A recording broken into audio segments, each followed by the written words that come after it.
My wife's just supposed to quit her job because somebody didn't do their job. It's one of the fastest growing areas here in North Texas, but homeowners say their development of the future is missing a critical component, the internet.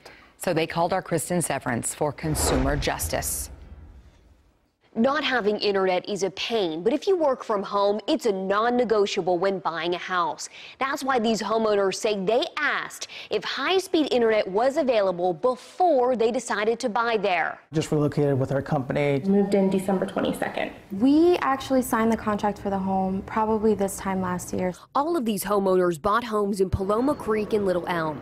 Once complete, more than 5,000 homes will be part of this massive master plan community in Denton County. Philip James bought a 4-bedroom home here for his family. With the 4th room being an office, we told the builder's agent specifically, my wife's a remote employee, she works from home. They moved in April. Got the surprise about the internet. James and his neighbors say they can't get internet, cable, or home phone because the two providers, AT&T and Suddenlink, don't have the infrastructure set up yet. This is a really not funny joke. But they say that's not what they were told by the builder's agent before they signed on the dotted line. And while they can get DSL, they say slow speeds and data caps don't make it worth it. My wife's just supposed to quit her job because somebody didn't do their job. Juliana Castano said they asked specifically if fiber optic internet was available in their brand new home.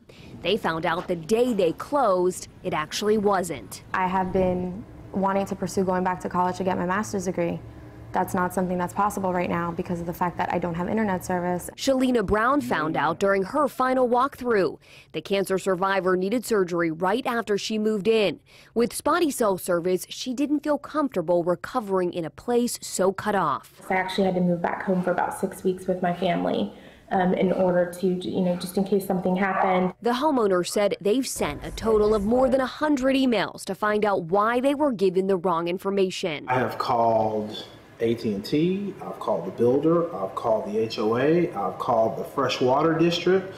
I've gone into an AT&T store and had them put in a manual order. In fact, Michael Gonzalez emailed one of the builders in the development last week. He asks, can the homes in Paloma Creek South get internet? The builder replies, that is not a problem. High-speed internet service is available, AT&T UVerse. It's a luxury, it's not a necessity. But not everyone in Paloma Creek is crying foul. Casey Lanehair moved in 2 years ago. He couldn't get high-speed internet until 3 months ago. Nobody lied to me about it.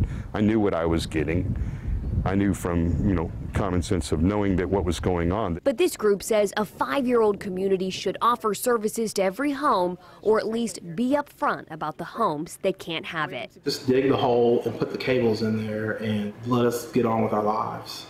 Homeowners say the day we started asking questions, crews were in the development checking things out. These little flags show where lines could one day go. Now, AT&T told us service should be available in the next few months. There are more than a dozen builders involved in the Paloma Creek development. We reached out to the builders the homeowners in our story dealt with. They say they are working to get service to all the homes as well. You can read their statements online. Doug and Kaylee. All right, Kristen, thank you so much. And if you need consumer justice, you can call Kristen there at that number on your screen or email her at consumerjustice@ktvt.com.